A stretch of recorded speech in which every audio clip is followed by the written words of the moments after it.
তাৰ লগত মই থাকিম তুমি যাবাগৈ আপুনি ৰাতি কষ্ট পাব আপোনাৰ কাহ হৈ আছে নহয় মোৰ কাহ হৈ থকা কথাটো তুমি ক'ত গম পালা এইকেইদিন আপুনি বাৰান্দাত বহি থাকোঁতে কাহি থকা দেখিছোঁ নহয় তুমি মোৰ কথা ইমান মন কৰি থাকা অথচ মোৰ নিজৰ ছোৱালীয়ে বৰমা তুমি আইতাক ভিতৰলৈ থ'বলৈ নাহা তই আছ নহয় তই লৈ যা হ'ব আইতা আহা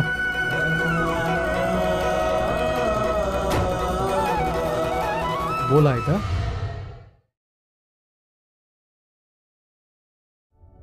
পুষ্পাৰ মোৰ প্ৰতি আগ্ৰহ আছে সেইকাৰণে তাই ইমানখিনি এডজাষ্ট কৰি মোৰ লগত থাকিব পাৰিলে নহ'লে কি দৰকাৰ তাই মোৰ কাৰণে ইমান কষ্ট কৰিবলৈ তাৰমানে তাই এই দুদিনতেই তোমাৰ ব্ৰেইন ৱাছ কৰি দিলে এয়া তাই নতুন খেল আৰম্ভ কৰিছে মা বাইদেউ মানুহৰ মৰমক সন্দেহৰ চকুৰে চাব নাপায় মই কাকো সন্দেহ কৰা নাই যিটো ৰিয়েল সেইটোৱে কৈছোঁ ময়ো তোৰ আচল স্বৰূপটো দেখা পাইছোঁ তই সদায় কৈ থাক নহয় মোৰ কাৰণে বহুত কৰিছ বুলি তোৰ অন্তৰত মোৰ কাৰণে কিমান চিন্তা আছে মই সকলো বুজি পাইছোঁ শুন বাইদেউ বৌয়ে বৰমাৰ প্ৰতি যিখিনি মৰম দেখুৱাইছে সেইখিনিক নেওচা নিদিবি মৰমবোৰক অলপ মৰমেৰে চাবলৈ চেষ্টা কৰচোন দেখিবি তোৰ নিজৰো ভাল লাগিছে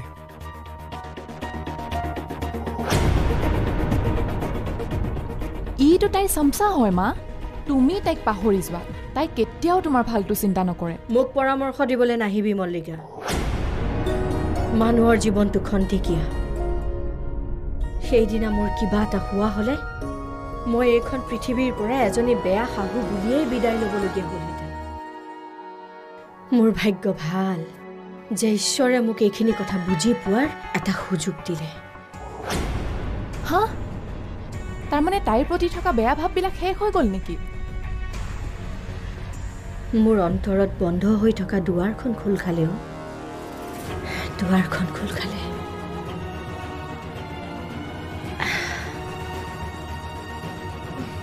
তই যা মই অকণমান আৰাম কৰোঁ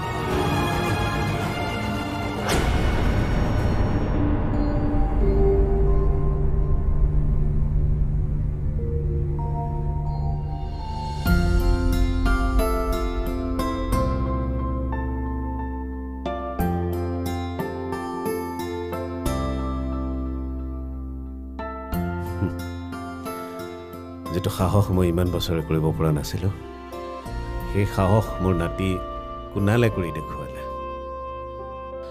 সি কথাৰ সাগৰ হ'ব পাৰে কিন্তু চিন্তা আধুনিক ল'ৰাৰ আধুনিক ধৰণ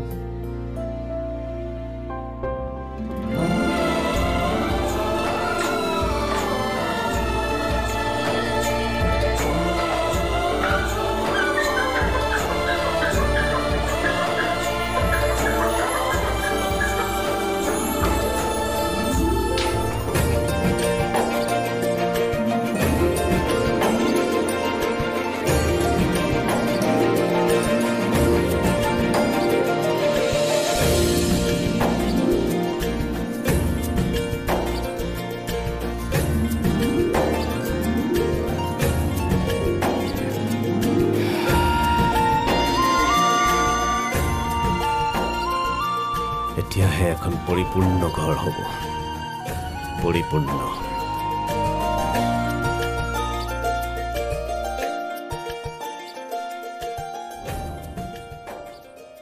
বাইদেউ গাখীৰ গিলাচ খাই লওকচোন মঞ্জু মোৰ এতিয়া বেমাৰ নাই নহয় তুমি খোৱা বস্তুবোৰ ৰুমলৈকেনো কিয় আনিছা একো নহয় খাওকচোন আপুনি ডাইনিং ৰুমত গৈ খাবৰ বাবে অসুবিধা পাব পাৰে নহয় নাপাওঁ মঞ্জু এতিয়া মই একো অসুবিধা নাপাওঁ মানুহৰ অন্তৰবোৰ খোল খাই গ'লে অসুবিধাবোৰ নিজে নিজে আঁতৰি যায় মঞ্জু ভালে হ'ল তুমি ইয়াতে আছা তোমাক কথা এটা সোধাই হোৱা নাই হে কি কথা দাদা মানে হেৰি আমাৰ পুষ্পা আৰু মাইনাক মই ইয়ালৈ লৈ আহোঁ বুলি ভাবিছোঁ তোমালোকৰ একো অসুবিধা নহয়তো আমাৰ একো অসুবিধা নহয় সিহঁতি আহিলে আমি ভালহে পাম হয় নেকি ঠিক আছে মই লৈ আহোঁ ৰ'বা সিহঁতক ৰ'ব আপোনাক এনেকৈ সিহঁতক আনিবলৈ যাবলৈ দিব নোৱাৰোঁ সিহঁতক আনিবলৈ ময়ো যাম। তেতিয়াহে যদি তাই আহে। ঠিক আছে তেতিয়াহ'লে ব'লা আহা। তাৰ আগতে গাখীৰ গিলাচ খাই লওক। বোৱাৰী অহাৰ পাছত মই আলপৈচান ধৰাৰ সুযোগ পাওঁ নে নাপাওঁ কোনে জানে। লওক দিয়া। তাৰমানে বৌ আৰু মইনা ঘূৰি অহাটো ফাইনেল হ'ল। বৰদেউতা আৰু বৰমা যাব তেওঁলোকক আনিবলৈ। তুমি কিয় সুধিলা? বৌহঁত অহাৰ বাবে তুমি ভাল পোৱা নাই নেকি? মোৰ বেয়া লাগিব লগানো কি আছে? তাৰমানে তুমি বৰ ভালো পোৱা নাই। মোৰ ভাল লাগিব লগানো কি আছে? তেওঁলোকৰ নিজৰ পৰিয়ালৰ মানুহ মন গৈছিল উলিয়াই দিলে, আৰু এতিয়া মন গ'ল ঘূৰাই আনিলে। কিয়? তেওঁলোক তোমাৰ নিজৰ মানুহ নহয়? বৰমাহঁতে জানো কেতিয়াবা আমাক নিজৰ বুলি ভাবে কোৱাচোন? আমি যে তেওঁলোকৰ নিজৰ মানুহ নহয়, পাকে পকাৰে সেই কথাটো বুজোৱাৰেই চেষ্টা কৰে। বৰমা কিন্তু এতিয়া এজনী সম্পূৰ্ণ বেলেগ মানুহ। দুদিনৰ কাৰণে বেলেগ হ'লে কি হ'ব? দুদিন পাছত জীয়েকে আকৌ সেই একেই কৰি পেলাব। নাই নাই, এইবাৰ নোৱাৰে। এইবাৰ বৰদেউতাই ধৰিব নহয়। এটা সময়ত বৰ্তাও জীয়েকৰ কথা মতে লেটু সেতু হৈ যায়। দুদিন পাছত আকৌ সেই আগৰ নাটকখনেই আৰম্ভ হ'ব। ৰ'বা, এইখন ঘৰত থাকিবলৈ হ'লে ঘৰখনৰ নিয়ম নীতিও মানি চলিব লাগিব। ঘৰৰ নীতি নিয়ম সকলোৱে মানিব লাগিব। এইখন ঘৰত থকা সকলোৱে মানিব লাগিব। তয়ো মানিব লাগিব। মই আকৌ কি নিয়ম মানিব লাগে?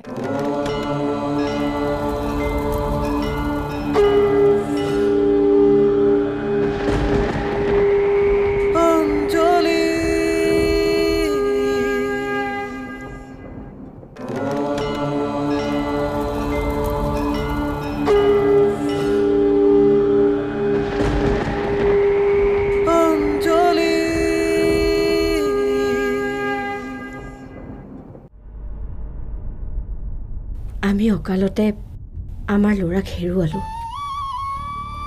মোৰ কিছুমান ভুল বুজাবুজিৰ কাৰণে তোমালোকো আঁতৰি থাকিবলগীয়া হ'ল, আৰু এতিয়া ছোৱালীকো হেৰুৱাইছোঁ বুলিয়েই ধৰিব পাৰি। ছোৱালীক হেৰাইছোঁ মানে? যিজনী ছোৱালীয়ে মাকৰ বেমাৰৰ সময়ত হস্পিটেলত খবৰ এটা কৰিবলৈও নগ'ল, সেইজনী ছোৱালীক আমি হেৰুৱাইছোঁ বুলিয়েই ধৰিব লাগিব। সন্তানে কেতিয়াবা কিবা ভুল কৰিব পাৰে, সেই বুলি মাক দেউতাকে জানো সন্তানক আঁতৰাই দিয়ে? দেউতা,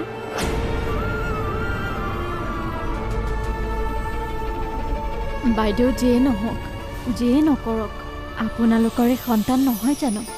স্বামীৰ ঘৰখন এৰি বাইদেউ আপোনালোকৰ ওচৰলৈ অহা নাই জানো?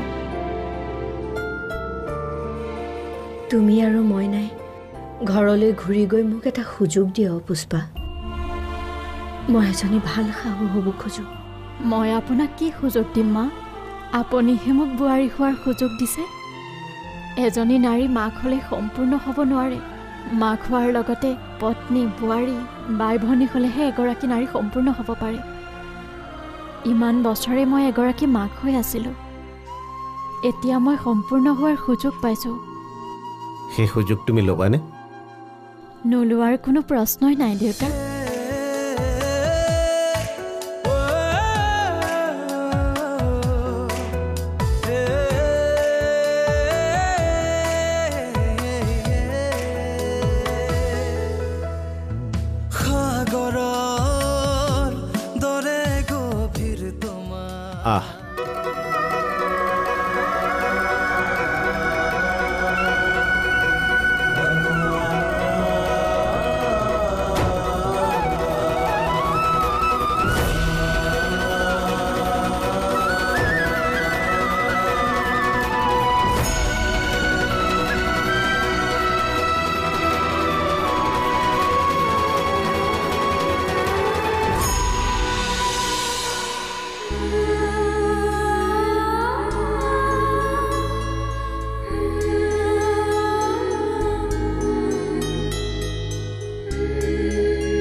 মই আপোনাৰ ঘৰলৈ আকৌ উভতি আহিলোঁ।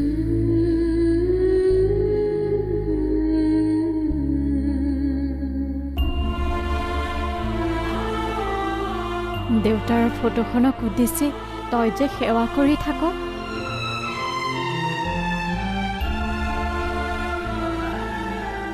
মই যিজন ভগৱানৰ ৰূপ কল্পনা কৰি সদায় প্ৰণাম কৰোঁ, সেইজন ভগৱানক আজিহে চকুৰ আগত দেখা পাইছোঁ। মোক আশীৰ্বাদ কৰিবা দেউতা।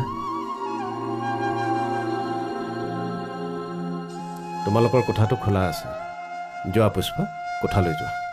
ৰ'বা, এইখন ঘৰত থাকিবলৈ হ'লে ঘৰখনৰ নিয়ম নীতিও মানি চলিব লাগিব।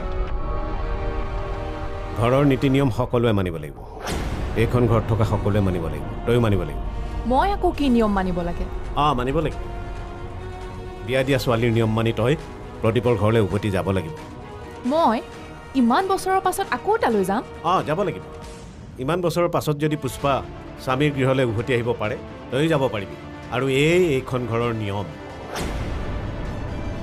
যোৱা পুষ্পা, তুমি ভিতৰলৈ যোৱা।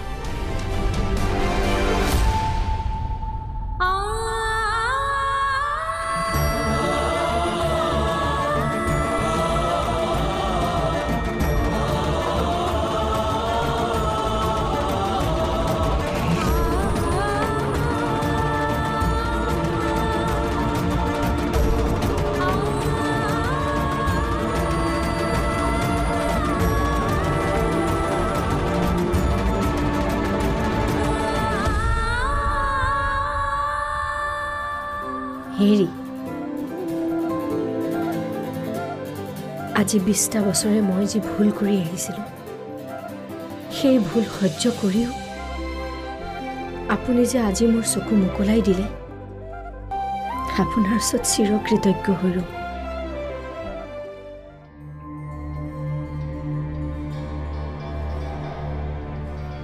হেৰি, শুনিছে? হেৰি, কোৱা, ক'লেহে শুনিম। প্ৰদীপ আহিছে। কোন প্ৰদীপ? মল্লিকাৰ হাজবেণ্ড আকৌ। এই ঘৰৰ জোৱায়েকটোক পাহৰি গ'ল নেকি? আমাৰ এজন যে জোৱাই আছে, পাহৰিয়ে গ'লো। দাদাই বোলে তাক মতাই আনিছে, মল্লিকাক ঘৰলৈ লৈ যাব। আপুনি সোনকালে আহক অকণমান। যোৱা, মই কৈ আছোঁ। মই তোমাক অনুৰোধ কৰিছোঁ প্ৰদীপ, তুমি মল্লিকাক তোমাৰ লগতে ঘৰলৈ লৈ যোৱা। মই মল্লিকাৰ কাৰণে সদায় বাট চাই থাকোঁ দেউতা। মোৰ ঘৰত সকলোৱে আকৌ বিয়া পতাৰ কথা কৈছে যদিও মই বিয়া পতা নাই, কাৰণ মোৰ বিশ্বাস আছে মল্লিকাৰ ওপৰত যে তাই এদিন ঘূৰি আহিবই। যাব তাই, তুমি মাত্ৰ তাইক অলপ মৰমৰে কোৱা। তুমি মোৰ অনুৰোধটো ৰাখিবানে? কওক দেউতা, নিশ্চয় ৰাখিম।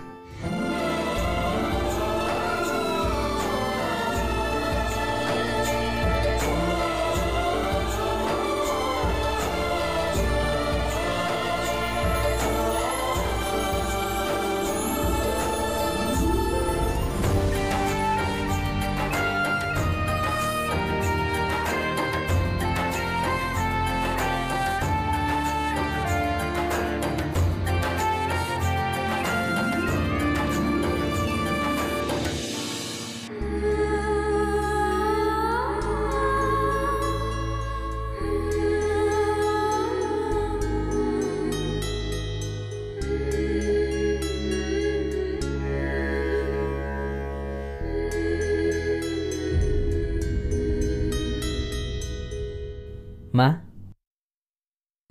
জেঠাইক নিবলৈ জেঠপেহা আহিছে, ব'লা আগবঢ়াই দিওঁগৈ। ব'ল। ব'লা।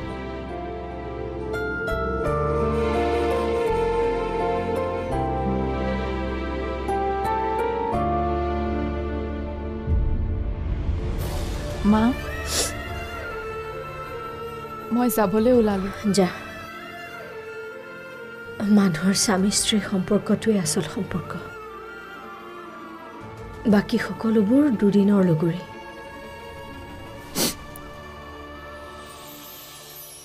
পতি পত্নীয়েহে সকলো দুখ সুখ সফলতা বিফলতাৰ ইজনে সিজনৰ লগৰী।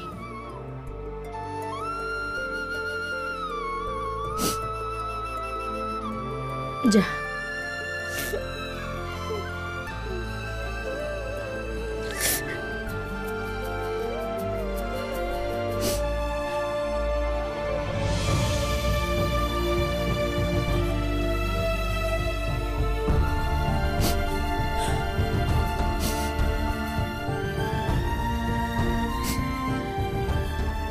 যা মা যা জীৱনৰ বাকীকেইটা দিন সুখত থাক গৈ যা যোৱাৰ আগতে তোক মই এটা কথা কওঁ মোৰ ব্যৱসায়ৰ সম্পূৰ্ণ 3টা ভাগ হ'ব এটা মঞ্জিতৰ এটা পুষ্পাৰ এটা তোৰ দেউতা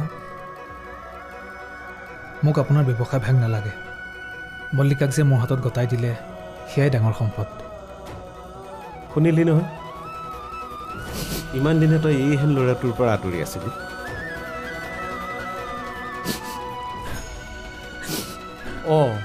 কইনাই কান্দা কাটা কৰি বিদায় ল'লেই নেকি নহ'ব দেই জেঠ পেহা আপোনালোক সকলোকে এনেকৈ যাবলৈ দিয়া নহ'ব আমি যোৱাৰ আগতে সকলোৱে খানা এটা খাম মই কিন্তু মাছ মাংস অৰ্ডাৰ দিলোঁৱেই মইনা দাই ৰান্ধনি বিচাৰি গৈছোঁ জেঠাই খানা খোৱাৰ পিছতহে যাবলৈ দিম এতিয়া এইবোৰ খানা চানা পাতিব নালাগে পাছত হ'ব এইবিলাক হ'ব দেউতা কুণালৰ মতেই হ'ব আমি ভাত খাই যাম এনেও এই ঘৰখনৰ মিলনটো কুণালৰ বাবেই হৈছে গতিকে তাৰ কথা জানো পেলাব পাৰি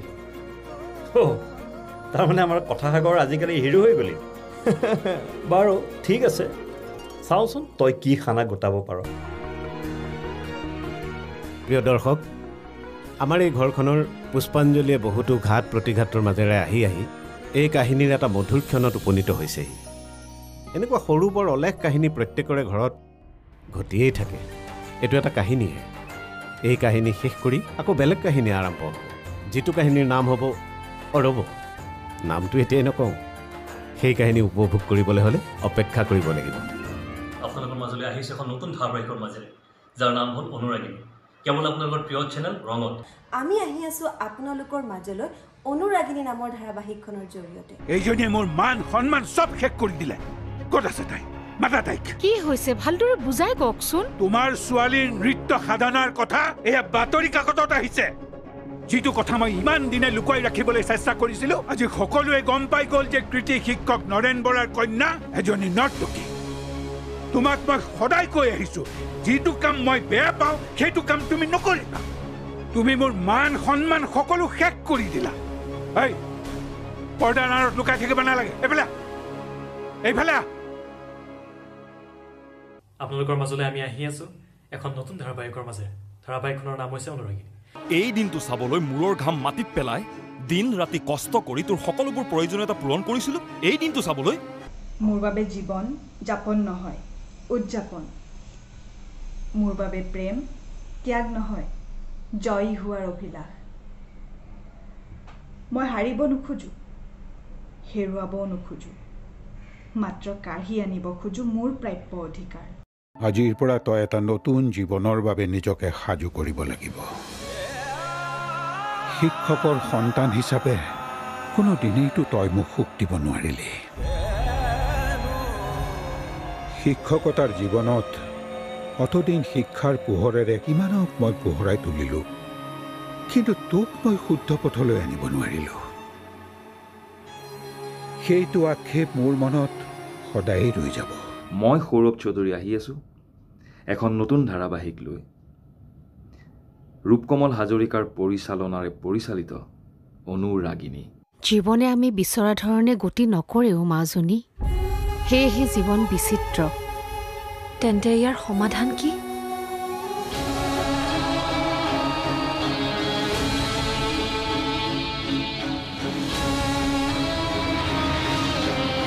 জীৱনৰ এন্ধাৰবোৰ আঁতৰাই পোহৰৰ সপোন দেখুৱাবলৈ আমি অতি সোনকালে আপোনালোকৰ ওচৰলৈ আহি আছোঁ অনুৰাগিনীৰ জৰিয়তে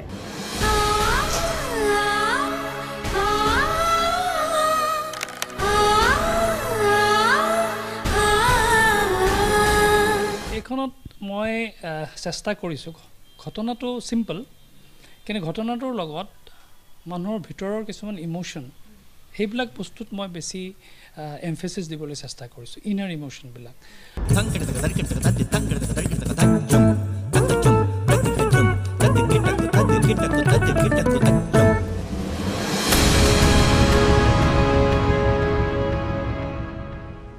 নৃত্যৰ ছন্দেৰে জীৱনে গতি নকৰে গতিকে তই চিৰদিনৰ কাৰণে নৃত্য বিসৰ্জন দিব লাগিব আৰু বিসৰ্জন দিব লাগিব এজনী নৰ্তকীৰ সমস্ত